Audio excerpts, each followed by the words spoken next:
Deus. Vou chamar aqui o apóstolo França, que vai estar ministrando. O apóstolo Júlio vem aqui fazer essa oração, essa recepção. Vai estar apresentando a vida do apóstolo França em oração. Glória a Deus. Shalom, graça e paz. Muito bom, viu? Deus é bom. Eu não sou um teólogo, eu não tenho livro escrito, mas eu tenho o Espírito Santo. E eu quero que você receba ele em nome de Jesus. Que Deus possa te usar tremendamente nessa noite, para que verdadeiramente os profetas possam ser restaurados. Pai, em nome de Jesus, que o Senhor possa encher ele, Pai, desde o alto da cabeça à planta dos pés, Pai. E que teu Espírito seja vivo na boca dele, Pai. E que ele venha falar, Papai, segundo aquilo que a tua palavra quer nos ensinar nessa noite, Pai. Eu apresento a vida do apóstolo França nas tuas mãos, porque eu creio, Papai, que ele será a boca do Senhor nessa noite, para que o teu nome venha a ser honrado, glorificado e exaltado em nome de Jesus. Amém.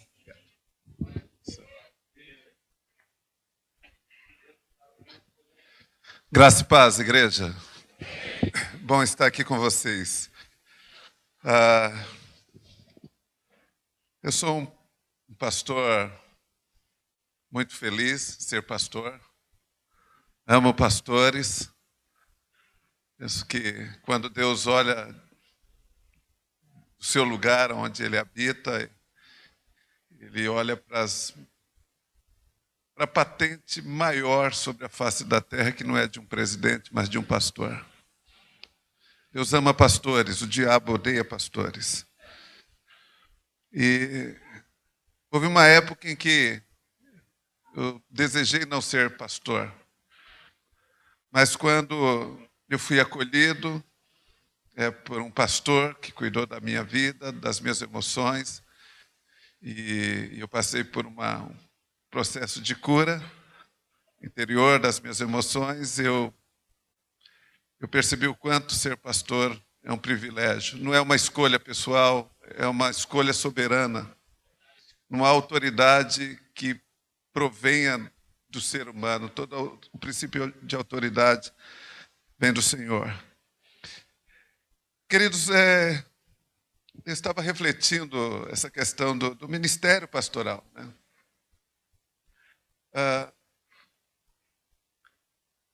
E por muito tempo o meu olhar esteve fixo, talvez, nas deficiências da igreja, a igreja física, a igreja jurídica. Eu penso que a igreja física e jurídica, talvez por questões constitucionais ou institucionais, de regimentos internos ou de forma de governo, pode ter adoecido muitos pastores e feito com que eles desistissem do seu ministério. E às vezes, o coração das pessoas é contaminada por alguns discursos, por algumas pessoas que não exerceram o sacerdócio, o ministério como deviam exercer, e acabaram ferindo pastores, famílias pastorais, filhos, e geraram um trauma e uma resistência. E aí, quando falam-se da igreja, falam de uma forma genérica. Mas eu quis olhar para a igreja assim como o apóstolo Paulo procurou olhar. Na segunda carta aos Coríntios, escrita pelo apóstolo Paulo, o que me chama a atenção é que, mesmo sabendo dos problemas daquela igreja, mesmo sabendo das deficiências daquela igreja, marcada por escândalos, no segundo versículo ele se dirige da seguinte forma: a igreja de Deus que está em Corinto, aos santificados. Mesmo sabendo da história daquela igreja, o apóstolo Paulo olha para aquela igreja local pecaminosa e prevê a santidade. Ele olha para aquela igreja local indesejável e é superado pelo desejo do seu florescimento. Paulo pensa sobre a igreja da mesma maneira que Jesus. Ele pensa na igreja como uma família, filhas e filhos de Deus, com quem ele se compraz, a noiva de Cristo, a quem ele se desposou para sempre. Irmãs e irmãos, uns para com os outros. herdeiros do reino de Deus. Nessa minha jornada ministerial, há 30 anos como pastor, casado há 34 anos com a mesma mulher, nós só brigamos uma vez nesses 34 anos. Briga não é normal entre casais, porque quando você fala é normal, você normatiza um comportamento. Acontece, mas não é norma. E nós temos 4 filhos, todos envolvidos no reino. Nunca tive um problema de caráter, de conduta com os meus filhos. Comprovei que quando a gente ensina a criança no caminho que deve andar, dá certo. A palavra não erra. Tenho noras, a mãe de uma das minhas noras está aqui comigo. Fazem parte do altar do louvor. Sou um pai muito feliz, sou um esposo muito feliz, sou apaixonado pela minha esposa. E tenho um ministério pastoral assim, maravilhoso. Eu sou muito feliz no meu chamado ministerial. Tenho um pastor que cuida de mim. Eu tenho uma visão, é o seguinte: todo pastor, ele não perde a natureza de ovelha. Ele tem necessidade de ser cuidado também. Quem escreveu o Salmo 23 não foi um pastor, foi uma ovelha. E eu sempre percebi essa necessidade. Eu tenho uma formação presbiteriana,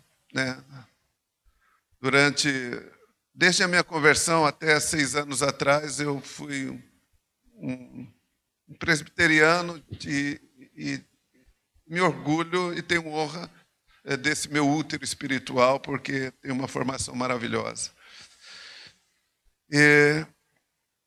Então, eu sempre percebi uma necessidade de cuidado pastoral. Eu costumo dizer, eu não sou pastor da minha esposa, eu sou marido dela. E se eu for um bom marido, eu vou exercer o pastorado, o cuidado maravilhoso. Eu não sou pastor dos meus filhos, eu sou pai deles. Eles nunca vão olhar para mim como pastor, mas como pai. Então eu preciso ser um bom pai. Eu não chamo os meus filhos de ovelha e nem de discípulos, são meus filhos. Assim como Deus nos chama de filhos de Cristo Jesus. Nunca me chamará de pastor ou de apóstolo, mas de filho, querido. Então nós temos essa necessidade inerente da paternidade, do acolhimento. Todo ser humano nasce por natureza carente. Há uma carência que é natural no ser humano. Então eu tenho um cuidado pastoral sobre a minha casa, que é o apóstolo Fábio e a apóstola Cláudia Abud, que de fato são pastores presentes, que não se reúnem comigo para me cobrar metas e nem para puxar minha orelha, é para me cuidar e perto dele me sinto bastante cuidado. No meu ministério pastoral, também eu agrego uma profissão como psicólogo. Eu tenho uma formação e uma pós-graduação nessa área em terapia familiar e de casais pela PUC de São Paulo e exerço, assim, paralelamente no meu ministério, esse sacerdócio também, que é de cuidar de almas. Psicólogo é aquele que procura escutar a subjetividade das pessoas. É o que nos produz muitas angústias. Por que isso? Porque ao longo do meu ministério, eu me formei no ministério, num seminário presbiteriano, em 88. Então eu me formei para atender uma geração. Havia uma demanda, E ao longo do ministério eu percebi que aquela minha formação, para atender um perfil de pessoas, parece que eu não conseguia mais acessar. E eu falei, eu preciso ampliar os meus conhecimentos. Então busquei uma área que tem muito a ver com pessoas. Eu faço parte do corpo de psicólogos e psiquiatras cristãos e também atendo num consultório já há 10 anos né? Eu fui para o seminário com 40, ou para a faculdade dessa graduação com 40 anos. Eu penso que isso é uma restituição, porque antes de eu ser crente eu fui expulso da escola, tinha um caráter deformado. E a Igreja do Senhor é linda e maravilhosa, porque é a única instituição na face da terra que, de fato, acolhe pessoas, trabalha essas pessoas, restitui essa pessoa e devolve à sociedade de uma forma íntegra. A Igreja do Senhor é capaz. A Igreja do Senhor é linda e maravilhosa. Eu insisto em olhar para aquilo que há de melhor na Igreja do Senhor. Eu já tenho o diabo para tacar pedra na gente, né? Então, deixa esse trabalho para o diabo. Vamos fazer a vontade do reino do Senhor. Bom, foi-me sugerido falar aqui a respeito de filhos de pastores. E não dá para falar de filhos sem falar de pais, né? Sobre os pais. E o tema aqui eu pus assim: pais e filhos, a chamada para um sacerdócio. Segunda carta a Timóteo, capítulo 3, versículo 1 a 4, diz a seguinte: sabe, porém, isto, que nos últimos dias sobrevirão tempos trabalhosos, porque haverá homens amantes de si mesmos, avarentos, presunçosos, soberbos, blasfemos, desobedientes a pais e mães, ingratos, profanos, sem afeto natural, irreconciliáveis, caluniadores, incontinentes, cruéis, sem amor para com os bons, traidores, obstinados, orgulhosos, mais amigos dos deleites do que amigos de Deus. É interessante essa advertência do apóstolo Paulo a Timóteo a respeito de tempos difíceis que surgiriam. E ele traz aqui caráteres deformados em homens. Eu tenho dito, né, percebido, que o ser humano nunca evoluiu desde Caim até agora. Nunca se evoluiu. O homem continua matando, o homem continua mentindo, o homem continua roubando. As coisas fora do homem se evoluíram. Mas porque a natureza pecaminosa, ela não se autorredime, ela evolui para o mal, para o caos, para a autodestruição. Então a Bíblia fala que nos últimos tempos, né, os pecados seriam mais volumosos, ganhariam deformações assim chocantes. E esse alerta do apóstolo Paulo sobre esses tempos trabalhosos, homens amantes de si mesmos, sem afeto natural, amigos dos deleites, mais amigos dos deleites do que amigos de Deus. Uma coisa me chama a atenção, que é a questão da subjetividade da qual nós estamos inseridos. Quais são os desafios da igreja frente à pós-modernidade? Eu penso que está na questão da subjetividade. A cultura, ela tem como propósito também produzir subjetividade, produzir desejos. O ser humano, ele é uma criatura de desejos. Ele é movido por aquilo que ele deseja. Então, o que te trouxe até este lugar foi o desejo de estar aqui neste lugar. O que te faz ficar deitado ou levantar são os seus desejos. E se nós não estivermos atentos a respeito dessa pulsão dentro de nós que nos orienta nas nossas decisões e escolhas, nós podemos ser vítimas de um processo cultural. Há uma produção de desejos, né, que impulsiona as pessoas a estabelecer um estilo de vida. Há uma perseguição ferrenha contra a igreja, porque a igreja ela é vista como uma entidade que reprime as pessoas. Né? Ou seja, aquilo que a igreja chama de liberdade, o mundo chama de prisão. E aquilo que o mundo chama de liberdade, a Bíblia chama de prisão. E vivemos num contexto de uma geração extremamente levada por este princípio. Por exemplo, eu sou de uma época, eu me converti no ano de 82, talvez a maioria das pessoas aqui não haviam nascido, mas cujos problemas da igreja se restringiam a usos e costumes. Eram os problemas da igreja. Tamanho de cabelo, tamanho de saia, vaidade, pintura, brinquinho, essas coisas assim. Fofoca. Isso dava um problema, se fazia assembleia para discutir se mantém, se não mantém, isso consumia. Hoje eu tenho saudade daquela época.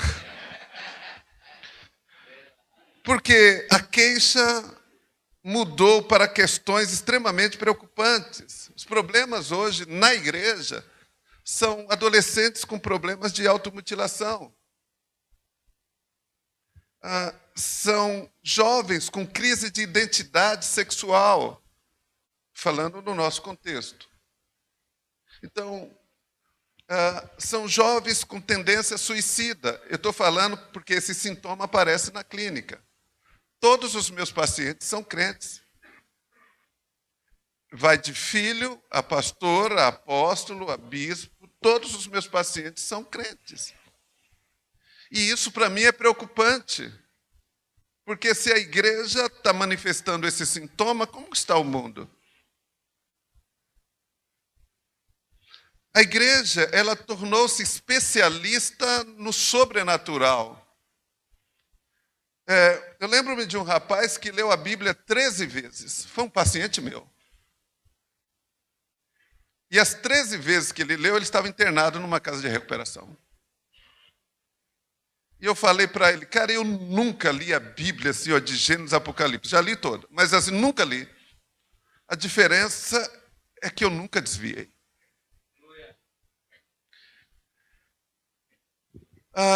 Então, o que mais me preocupa às vezes, acho que o meu olhar fica para as questões, para os conteúdos não manifestos.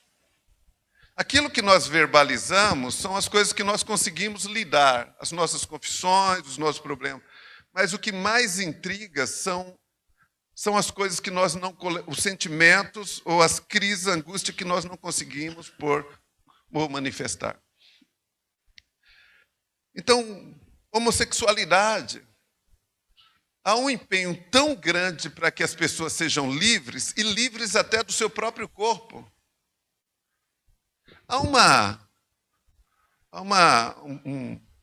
No Salmo 1, há uma fala lá sobre pessoas felizes. Então começa assim, ó, muito feliz é o homem. Muito feliz é o homem que o seu coração está na lei do Senhor. Né? E que nela medita de dia e noite. Ele será como uma árvore plantada junto ao rio, cujas folhas sempre estão verdes e sempre dá fruto. E aí você percebe que a felicidade de um homem é comparado com alguma coisa que não sai do lugar, que é estática, que tem raízes. E hoje ter raízes gera angústia. Pensa uma coisa, é árvore feliz, você nunca vai sair daí, muito pelo contrário, você vai firmar raízes. É como num casamento, é para sempre. Firmar raízes. Então, imagina você conviver com essa pessoa a vida toda.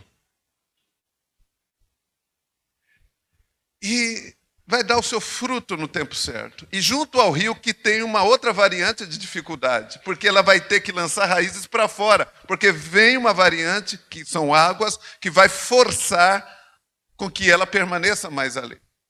Então ela não está num campo aberto, ela está num campo de resistência, de dificuldade. Então feliz é o homem, será como uma árvore plantada. Não será como o ímpio, que é como a palha.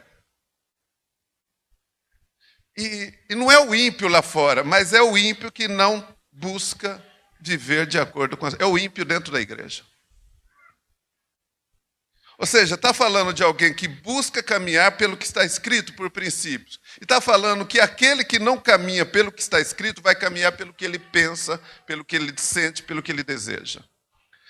E aquela palha é como é como uma sarça desenraizada, é como aquele bolo de palha que você assiste no filme de faroeste que vai de um lado para outro. Não está preso em nada. Mas se fôssemos pegar no mundo contemporâneo, nesse mundo pós-moderno, qual das duas figuras representa a liberdade? Não seria a árvore. Seria aquela planta que um dia já teve vida, mas que ela não está presa mais em nada. Ela não está presa a um casamento, ela não está presa a uma igreja, ela não está presa a uma estrutura, ela é livre. Ela só está presa em si mesma. Mas ela não tem vida. Ninguém prende, ela está solta, só que ela é escrava do vento, ela é escrava dos seus desejos. O ser humano, ele é muito vulnerável, né? E a minha preocupação nesses últimos dias é quando eu atendo pessoas na igreja, eles não têm crise com a espiritualidade. Aliás, são pessoas acima de qualquer suspeita, têm um envolvimento muito sério com o reino, com o Espírito Santo, têm um conhecimento profundo com a espiritualidade. Tem um grande problema, é lidar consigo mesmo.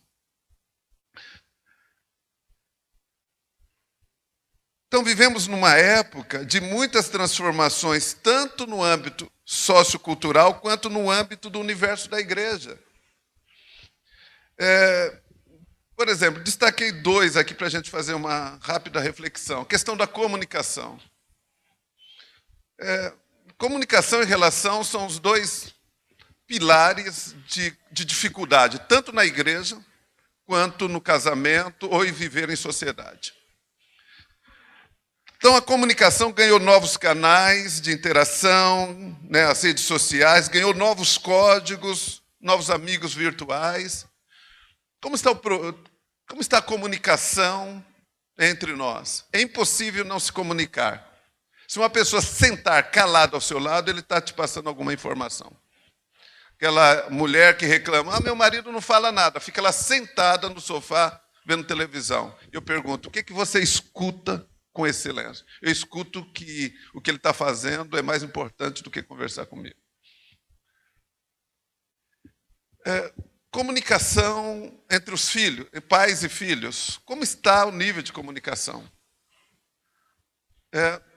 Hoje, o smartphone tornou-se uma extensão do ser humano. Era um objetivo de Steve Jobs. Isso conseguiu. Ela é quase que um marca-passo.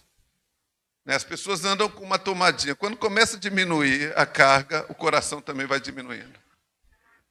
Então as pessoas já andam com a tomada. Entrou num lugar e estão procurando uma tomada.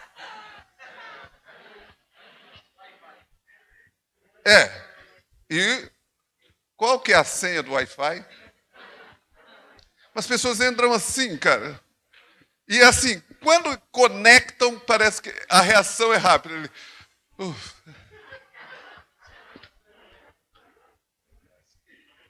Tem um filme chamado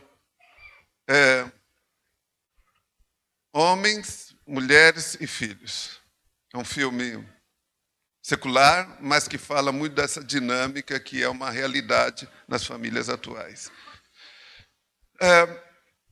É muito comum entrar hoje numa sala de casa e cada um está no seu quadrado.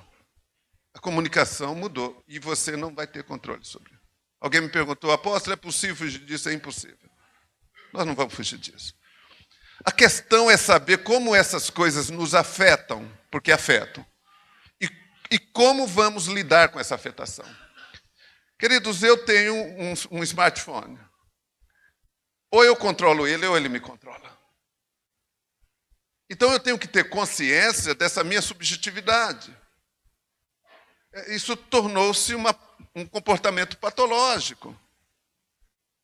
Como se comunicam? Há diálogo entre esposa e esposo? Há um tempo de qualidade? As comunicações mudaram. O evangelismo, o discipulado, hoje se dá por mensagens. Eu sou péssimo com isso, querido. Ainda bem que tem os emojis, que eu só mando um positivo, um sorrisinho e tal. Eu sou péssimo com texto. Eu falo para os meus amigos, pastores, discípulos, falo, olha, tem um problema, se você reclamar comigo uma queixa, o pastor, o apóstolo não manda mensagem, o apóstolo não liga. Eu falei, é verdade, me perdoa. Mas se você me procurar pessoalmente, você me encontra.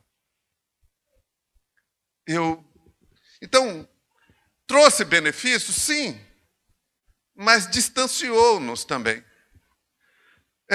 Pelas redes sociais conhecemos mais pessoas ou seguidores. Por exemplo, eu tenho 5.000 seguidores. O meu grupo de relacionamento deve ser umas 5 pessoas.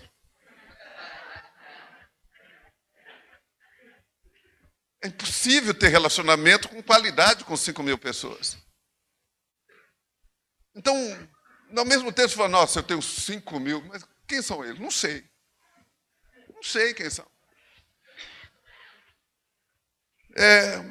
Nos ajudou muito, estreitou-nos a comunicação, mas gerou uma demanda muito grande em nós. Há tantas demandas em nós que é possível o ser humano ficar despersonalizado. Nós vivemos um tempo, querido, nós vivemos um tempo que há muita demanda em torno de nós. Você precisa ser feliz, você precisa ser conquistador, você precisa ter o melhor carro, Existe uma demanda muito grande. Você precisa ser o melhor pai, você precisa ser a melhor esposa, você precisa ser o melhor professor. Há uma demanda muito grande. Não se aceita não como resposta. Não se aceita você não saber, não ter uma resposta para as pessoas. As pessoas mentem porque têm medo de dizer não sei. Mas eles se acham detentores do conhecimento. E aí vão para as grandes empresas que trabalham muito com muitas metas, e colocam objetivos muito altos, e as pessoas não chegam a alcançar, então elas se sentem muito mal, trabalham muito mal. Qual que é o conceito de felicidade que essa geração sustenta hoje? O conceito de felicidade está baseado no princípio de prazer. Por que uma pessoa fala assim, eu vou sair dessa igreja que Deus me colocou um dia? Por que uma pessoa fala, eu vou sair deste casamento que eu declarei que seria para sempre? Por que uma pessoa dizer, vou sair dessa empresa porque eu não estou mais feliz? O que faz uma pessoa infeliz no emprego? O que faz uma pessoa infeliz na igreja? Essa igreja que me acolheu, mas eu não estou muito feliz aqui. O que ela está dizendo? Eu não estou tendo prazer. E neste casamento, o que você sabe? Eu não sei, eu não estou feliz. O que adianta ficar 30 anos num casamento e não ser feliz? O que ela está dizendo? Eu não estou tendo prazer.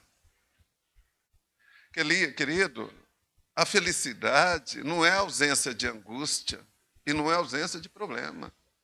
Felicidade é a capacidade de elaborar os problemas e criar situações novas, de resolver questões assim. Todos os dias eu me empenho juntamente com a minha esposa para nós nos amarmos e sermos apaixonados. Só que essa subjetividade, ela é inoculada na gente, por isso o perigo da alienação. A importância de olhar por várias cosmosvisões, várias.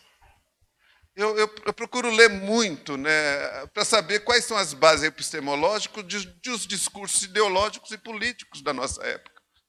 Quais são as bases epistemológicas? A nossa cristã é a Bíblia.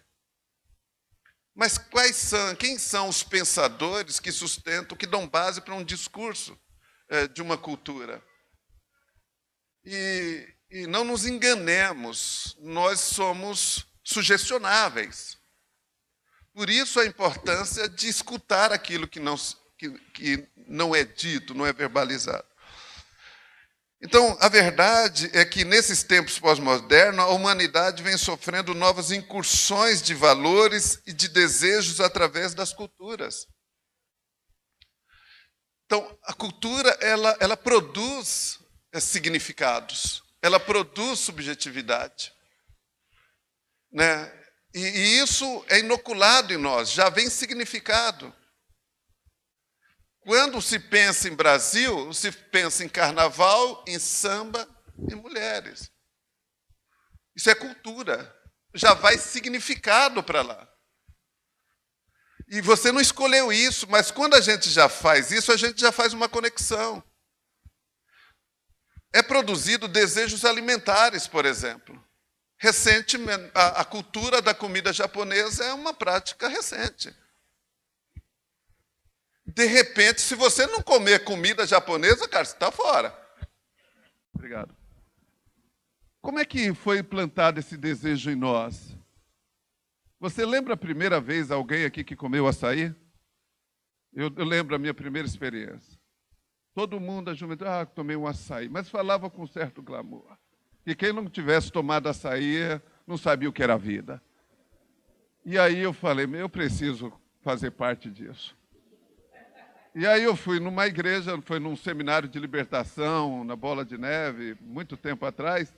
E aí teve uma pausa e tinha um lugar que vendia açaí. Falei, chegou a hora. Falei, me dá um pote de açaí. Fomos por carro, e aí eu fiquei imaginando aquele negócio, ia me levar nas alturas, né? E peguei congelado. Aí joguei na boca. Doce, muito gelado. Uma frustração, uma decepção. Mas eu não podia falar para ninguém que eu tive frustração. Eu falei, nossa, eu comi um açaí.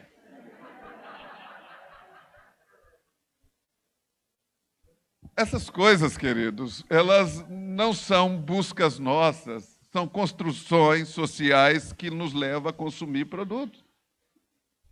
Não há ninguém aqui necessitado de coisa alguma, querido. Não conheço ninguém, mas falo com segurança. Não há ninguém. O mais simples aqui tem 2 pares de sapato. Tem gente que perde roupa dentro do armário aqui. Achei minha camiseta, fazia tempo. Você prosperou e não percebeu. Não há necessidade. Para eu perceber isso, eu estou fazendo todo ano uma viagem para o Nordeste para desconstruir os meus conceitos de dificuldade e de problema. É uma virada de 180 graus. Eu vejo muita coisa, eu vejo que a igreja é linda, ativa, tem pastores apaixonados pelo reino. A igreja do Senhor não é essa deformada que pintam, não. Ela é graciosa, ela é maravilhosa. Mas nós estamos lidando com uma coisa que eu cuido disso. Nós, pastores, somos hábeis, somos doutores em cuidar dos problemas dos outros. Nós aconselhamos os filhos dos outros. Nós ouvimos os filhos dos outros. Nós ouvimos as esposas dos outros. Mas às vezes somos péssimos com a nossa própria casa. Péssimo. Lidar com o problema dos outros, beleza, com a espiritualidade, mas lidar com a gente. Às vezes a igreja torna-se um campo de fuga para pastores e líderes. Por não ter estrutura emocional para lidar com seus conflitos, então precisa estar envolvido na obra. São pastores que estão na obra. E a esposa não pode reclamar. Por quê? Se ela reclamar, ela é uma endemoniada. Por quê? Estou na obra? Mas você só vive... Olha... Repreendo, estou na obra. Às vezes é um campo de fuga. Os nossos conceitos religiosos, às vezes, tornam-se um lugar de fuga. Às vezes eu estou lá no monte, só não saio do Santo do Santo. Deus quer que você viva entre as pessoas, para evangelizá-las. Mas é tão difícil, porque às vezes a pessoa reflete os meus problemas. Nós fomos chamados para cuidar de um rebanho. Fomos chamados para cuidar. Mas precisamos nos conhecer melhor. Tem um livro chamado O Impostor que Habita em Mim. Esse livro é um livro de cabeceira. É um livro cristão, mas que vai revelar esse lado aí que precisa ser trabalhado e vencido. Então, os pais têm dificuldade. Por que filhos de pastores chegam no gabinete, ou chegam lá no consultório, nem no gabinete? E às vezes são encaminhados lá e falam, por favor, eu nem falei que o senhor é apóstolo ou que é pastor, porque ele não quer ver isso. Eu falo, mas aonde criou esse trauma? Dentro de casa, dentro do ministério. Queridos, eu ouvi um testemunho recentemente de um colega que convidou um dos meus filhos para ministrar, e quando ele contou, eu comecei a chorar. Falou, Franço, o que impactou meu jovem foi o seu filho dar um testemunho dizendo, eu quero ser igual ao meu pai. eu quero ser pastor. Eu quero ser pastor. Isso mexeu muito comigo, porque uma coisa que eu aprendi com a minha esposa foi essa questão de relacionar-me. Todo esse lado bom meu eu aprendi com ela. A minha estrutura de família, de origem, ela era totalmente desajustada. Minha mãe era alcoólatra, meu pai se tornou alcoólatra, minha mãe sofria violência doméstica, eu tinha tudo para dar errado. Por isso que eu falo que a igreja é extraordinária e nos acolhe, e nos cura, nos restaura, nos salva e nos devolve à sociedade uma forma boa para formar novas pessoas. Manda até aqui, Bruno.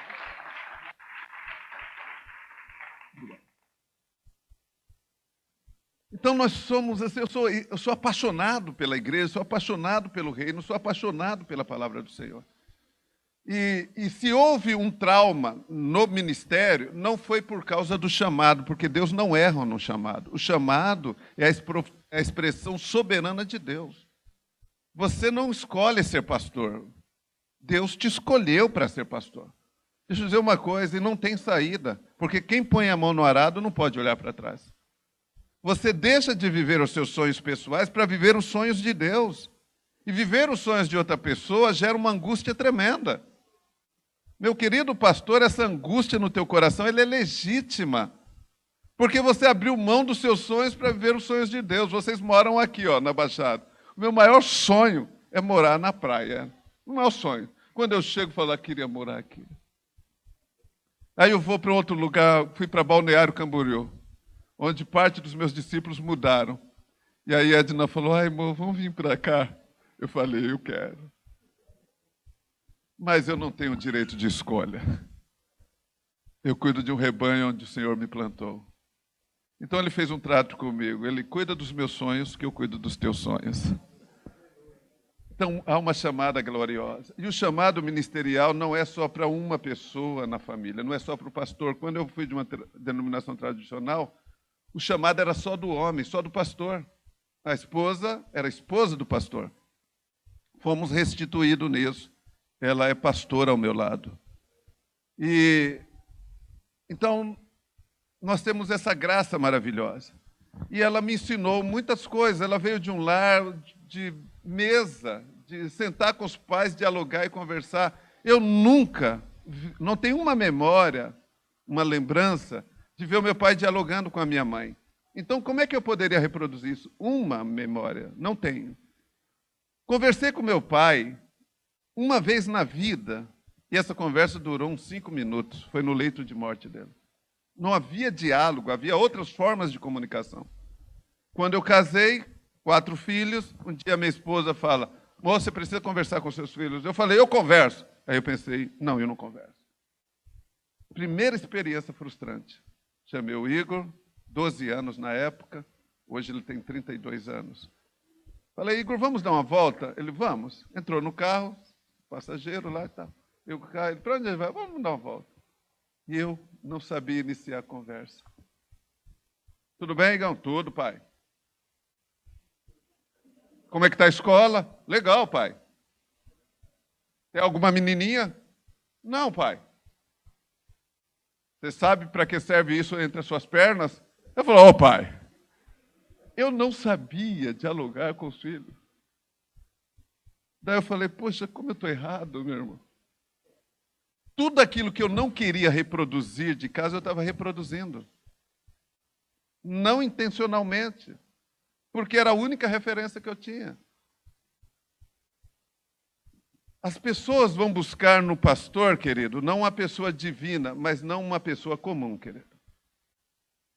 Não adianta o pastor dizer, irmãos, eu sou falho. Não adianta, ninguém quer ver uma pessoa assim na sua frente. Eu não quero um pastor capenga cuidando da minha. Eu quero um pastor que cuida de mim. Sou igual a você, com os meus problemas. Eu falei, não, a gente não quer, então nem adianta falar. Ele já sabe, mas ele quer uma pessoa que tem expectativas inerentes a ele. Quando se fala, esse camarada é pastor, o que se pode esperar de um pastor? Falou, ele é pastor. Então já tem uma série de expectativas sociais em torno dessa figura. Quando se fala, essa mulher é mãe, quais são as expectativas sociais do papel de mãe? Quais são as expectativas sociais do papel de pai? Agora, nós precisamos atender as expectativas porque são coerentes. Então, tudo isso, mas a gente não pode perder de vista a necessidade que temos, talvez o principal papel, que é de exercer essa paternidade, exercer o sacerdócio familiar de uma forma muito coerente, muito saudável. Você dialoga com os seus filhos? Se não dialogar, as redes sociais vão dialogar. Deixa eu dizer uma coisa, querido. As redes sociais, elas têm um poder de influência muito grande. A capacidade de discernir os seus desejos. Há mecanismo que já reconhece a face do teu rosto. Então, tudo isso, de alguma forma, está exercendo algum tipo de poder e influência no comportamento de uma geração pós-moderna. A questão é como eu estou sendo afetado e como os meus filhos estão sendo afetados. Eu tenho um tempo de qualidade com os meus filhos. Hoje eu gosto de sair com ele, dialogar. Eu estava vindo para cá, lembrei-me de uma recordação, quando os meus 2 filhos me trouxeram, falaram, pai, o senhor vai conhecer a Vila Belmiro. O senhor vai conhecer o museu. Todos eles são santistas por livre e espontânea pressão. E aí fomos lá. Olha o rosto. Pensa só, você conversando, dialogando com os filhos. E aí o Edu estava lá, pai, vem cá, vamos tirar uma foto com o Edu. E nós lá do lado, então pisamos naquele gramado. Aí falou, pai, vamos almoçar. Viemos para cá, atravessamos a balsa e sentamos no restaurante beira-mar, uma porção, dialogando com os filhos. Houve 2 situações que eu tenho uma alegria muito grande, porque se fala dos filhos, fala de você. E se você não sentar para dialogar com os seus filhos, com tempo de qualidade, os filhos dependem muito da aprovação dos pais. Uma boa parte dos problemas que eu cuido lá, eu percebo uma demanda. Todos eles buscam a aprovação do pai, na grande maioria, inclusive mulher. Fazem tudo para obter a aprovação do pai. Então, eu sentei com eles, dialoguei com eles. Houve uma vez que um filho, Marco, meu filho, que é genro da Sueli, 25 anos, ainda não havia namorado. E um dia ele falou, pai, preciso conversar com o senhor. Ele falou, marcou o dia e tal. E gerou-se aquela expectativa em casa. Né, as meninas, o que ele quer conversar? Será que é uma namorada e tal? E aí chegou o dia dele. Ele falou, vamos lá, pai. Entrei no carro dele, quando eu sentei do lado dele, eu pus o cinto. Ele olhou para mim e falou, pode ficar tranquilo, porque eu não sou gay. Eu falei, ufa, querido. Não brinquei, pode usar maconha agora. Aquele ali, ufa, meu, não, agora que você fizer... Não, brinquei. Tá. Não, pai, vamos conversar. Saímos, fomos lanchar, e ele me trouxe uma questão, querido. Deixa eu conversar, falar aqui com vocês uma realidade. Eu não concordo, de forma, a proposta educacional que se tem hoje para educação sexual. Dessa forma, é muito pejorativa, muito profana. Mas se existe um problema entre nós, cristãos, de um modo geral, é o tabu de falar sobre sexualidade. A gente usa os termos mais leves possível, para se referir à vagina, falando na pombinha, né? Para se referir ao pênis, no piu-piu. Né?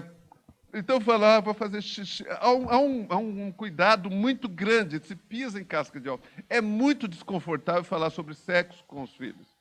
Com meus filhos para casar, eu comprei para cada um livro chamado O Ato Conjugal. Esse livro é excelente, porque fala da intimidade, de posições, de zonas erógenas e tal. Eu falei, vocês leem isso. Mas os 2 conversaram comigo. O meu filho mais velho falou, pai, uma semana antes, falou, vamos tomar um lanche, pai, preciso conversar com o senhor. Chegamos lá esperando, falou, pai, vou casar daqui uma semana, como é que faz? Eles foram criados no Evangelho, nunca viram uma pornografia. Por exemplo, eu que vi do mundo tinha pelo menos uma ideia profana das coisas.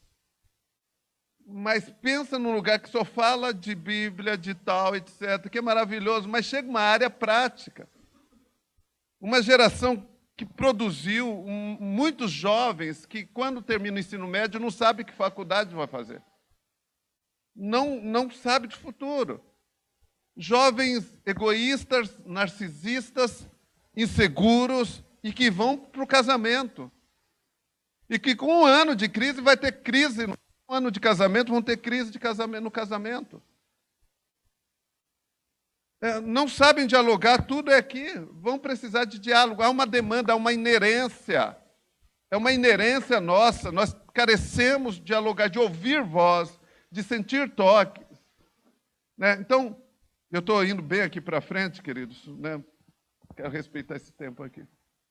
Porque é um tema, é um assunto muito... É filosófico, é psicológico, é espiritual, tudo. E eu me ative dessa área, por quê? Porque eu sei que de Bíblia vocês entendem. Né? São ministros aqui. Eu lembro-me de um advogado que uma vez fui conversar com ele e eu fiz uma cara de, não estou entendendo nada. Ele falou, você não é obrigado a saber disso. Eu sim, eu sou advogado. Então, há muitas questões que eu sou psicólogo, eu estudo a subjetividade. Você não é obrigado a saber disso.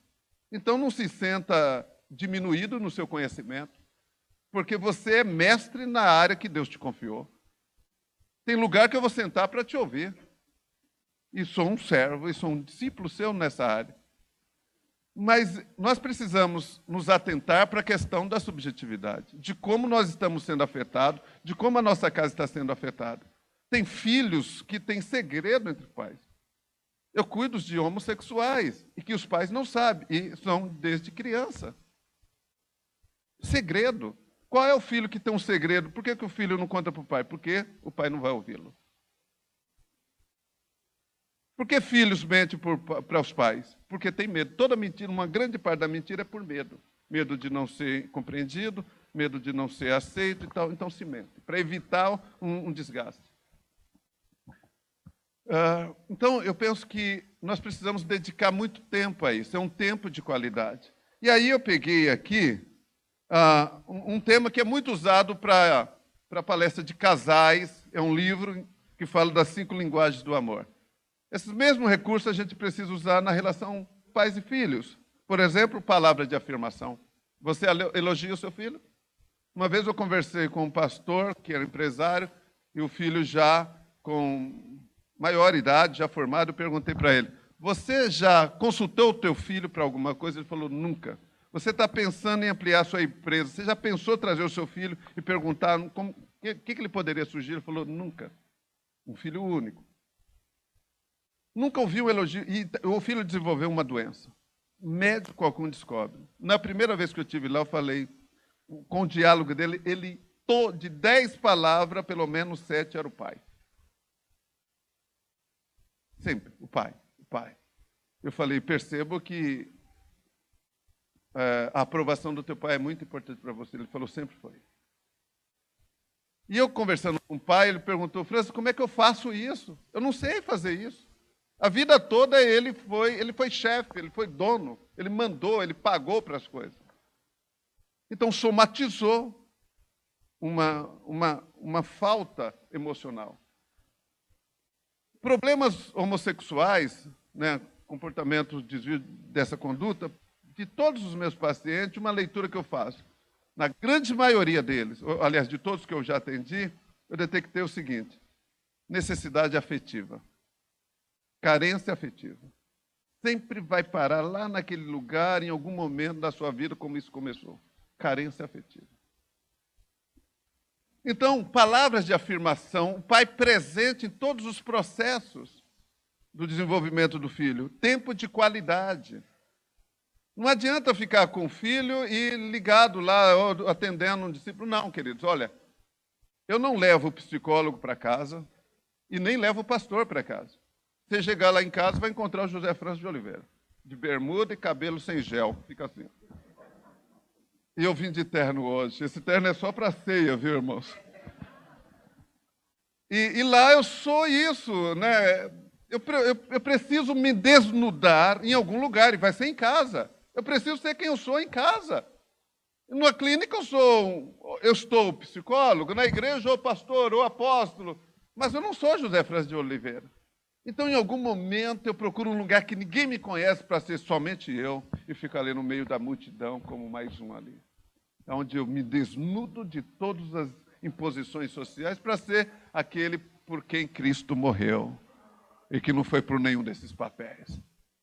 Então, o tempo de qualidade com o filho é essa questão de ouvir, de jogar com eles e tal. Outra coisa, presentes, dar presentes.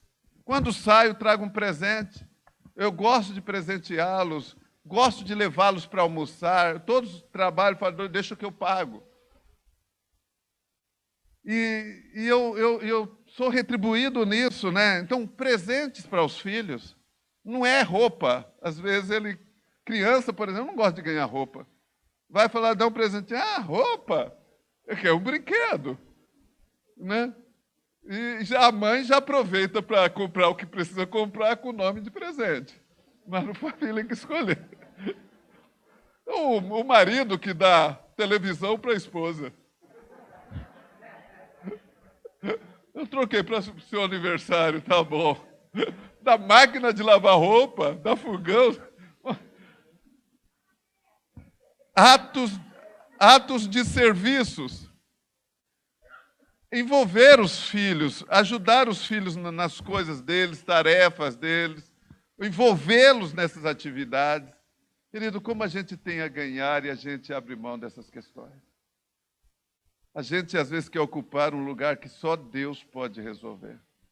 Hoje eu estava aconselhando um pastor, eu falei, querido, existe coisa que a gente consegue administrar, mas tem coisas que a gente não consegue. Eu não consigo administrar o seu sentimento, querido.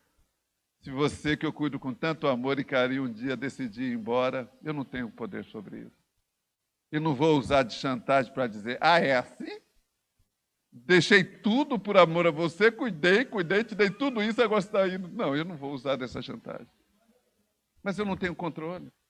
Não tenho controle das pessoas que entram no nosso ministério, que você investe amor e tudo, e um dia ela chega para você e fala, pastor, eu te amo tanto, mas eu estou saindo. Eu não tenho controle sobre isso. Mas eu tenho controle naquilo que me é de responsabilidade, por exemplo, a administração econômica da igreja, isso é de responsabilidade minha. E, por fim, o toque físico. Pais, às vezes, que não receberam toque, que não foram abraçados, terão essa dificuldade. Eu gosto de ficar perto dos meus filhos. A gente sai abraçado, onde a gente está, isso é muito em casa. Foi uma construção que veio da minha esposa, não da minha família. E até com as minhas filhas, às vezes saio com elas, às vezes, quando a gente pega metrô, elas são grandonas assim, e aí pegam em mim e vão assim, e a gente entra no metrô e eu falo, filha, estão olhando para mim, estão falando, olha que velho safado. Olha que velho safado, dá uma olhada, a menininha que está do lado dele. Querido, essa questão do toque, de abraçar, para mim isso foi um exercício, porque de onde eu vim não tinha isso. Eu aprendi muito com a minha esposa, aprendi muito com os meus filhos. E nós precisamos construir essa relação, porque hoje não entrarão mais na igreja atrás de uma ressurreição, porque depois a pessoa torna a morrer. Eu tenho no meu ministério uma experiência de ressurreição. Isso foi lá no Hospital da USP, São Paulo. Isso, comprovação médica. E eu vi o testemunho, e a mulher me contou um testemunho da experiência que ela teve. E ela estava lá, era mãe de um rapaz da igreja, e ela era dona de um terreiro de umbanda, espírita, no Morumbi, que só atendia essas pessoas, artista, né, empresário. E aí ele falou, minha mãe vai morrer, vem aqui orar por ela. E eu fui lá, fiz uma oração rápida, bem presbiteriana. Está amarrado, em nome de Jesus, e já saí. Queridos, depois dessa experiência, eu vi que a oração de um justo tem um poder extraordinário. Porque a situação era tão complicada, por isso porque a glória só foi para o Senhor. E não foi no momento que eu estava untando unção, não. Foi no momento de crise ministerial. Foi naquele período que você não sente nada, abre a Bíblia, parece que é um borrão que não entra nada, aquele momento de crise. Certo? E a única coisa que resta para você é representação. Tá? Você fica ali com a cara de pastor e tal. A única coisa. Mas lá dentro você está falando, meu Deus, o que está acontecendo? Foi nesse período. Aí eu fiz essa oração, não brinquei não, foi uma oração rápida. Era numa enfermaria, eu falei, em nome de Jesus, está amarrado. Isso aí. Eu nunca imaginei que a oração ecoa na eternidade de uma forma tão longa entre o Kairos e o Cronos. E depois essa mulher foi para a UTI, ó, dali foi para a UTI. E morreu. E os filhos foram chamados, morreu. O médico começou a falar, olha, nós lutamos, nos esforçamos, mas infelizmente não conseguimos, tal, tal. Nisso vem alguém, cochicha no ouvido dele, ele fica assim, nisso uma correria de médicos e enfermeiros foram lá para o quarto. Daqui a pouco volta o médico, fala para a família, não sei o que aconteceu. Sua mãe, né, a mãe de vocês está viva. Deveria estar morta. Mais tarde essa mulher quis me conhecer, eu fui até a casa do filho, onde ela estava toda debilitada. Quando eu a cumprimentei, ela falou, você sabe com quem você estava mexendo? Eu falei, sei, por isso, de muito sofrimento. Havia trevas e havia muito gritos e ranger de dentes. E o meu corpo estava coberto por serpentes. E aí, ela falando, quando você começou a falar que ia tirar as serpentes do meu corpo, eu gritava, não tira, não tira, senão eu morro. E ela já estava morta. Então, se referia à segunda morte. E daí, aquela mão foi lá e arrancou as serpentes do meu corpo e eu gritei com uma dor que eu nunca havia sentido antes. Mas, naquele exato momento, um ser reluzente apareceu naquele lugar e eu acordei. Glória a Deus. Agora,